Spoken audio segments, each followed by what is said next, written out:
সংক্ষিপ্ত হবে আমার আলোচনা। আসলে আমরা যারা ডিপ্লোমা প্রকৌশলী আমাদের তো আসলে জন্মই তো যুদ্ধের জন্য।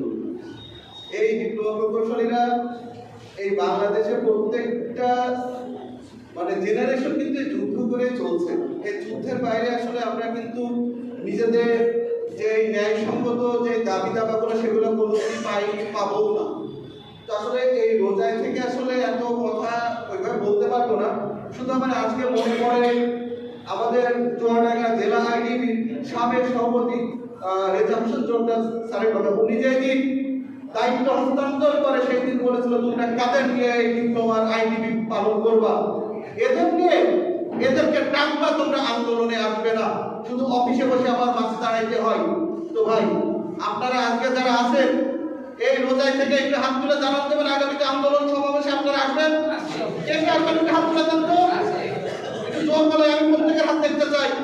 এই রোজা থেকে আমরা একটু যেন মুসলিম হিসেবে যে ওয়াদাবদ্ধ হবো সেটা যেন আমরা পালন করি আগামীতে। প্রত্যেকের জায়গা থেকে যদি আমরা আমাদের জায়গায় যদি আগিয়ে আসি তাহলে আমাদের দায়িত্ব পালন হবে। আসলে আমরা কুষ্টিয়া পলিটেকনিক হতে এসেছিলাম 1980 সালে। আমরা ক্লাস শুরুর আগেই 2 বছর পথে আন্দোলন করেছি। কি জন্যে?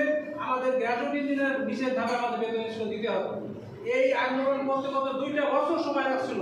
তখন আমরা সেইটা বাস্তবায়ন করার পরেই আমরা ক্লাস শুরু করেছি। আজকে এত দিন ধরে সেই সুবিধা সকল ডিপ্লোমা ইঞ্জিনিয়াররা পেয়ে আসছে। আস্তে আস্তে সেই শেষ সময় যে জিনিস ঘটে গেছে আবার কিন্তু সেই পর্যায়ে এসে গেছে।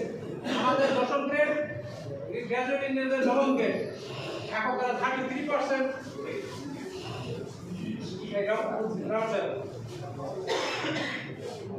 33% তারা গ্র্যাজুয়েট ইঞ্জিনিয়ার এই চাকরিতে ঢুকতে চায়।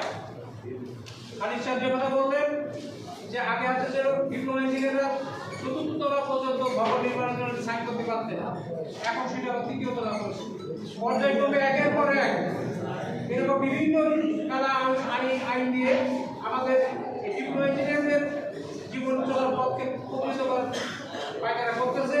এই জন্য আমাদের জেলা আইডি কমিটি সুসংগঠিত করতে হবে এবং সকলের উপস্থিত থেকে প্রতিনিধিত্ব না করলে এই বিপদ আপনাদেরই আসবে।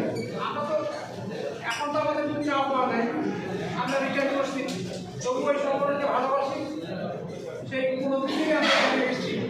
আপনারা মনে থাকবে আগামী সময় যখনই নেতৃত্ব আপনাদেরকে রাখবেন, আহ্বান করবেন, উপস্থিত থাকবেন, আন্দোলন না থাকবে আপনাদের বিপদে আসবে।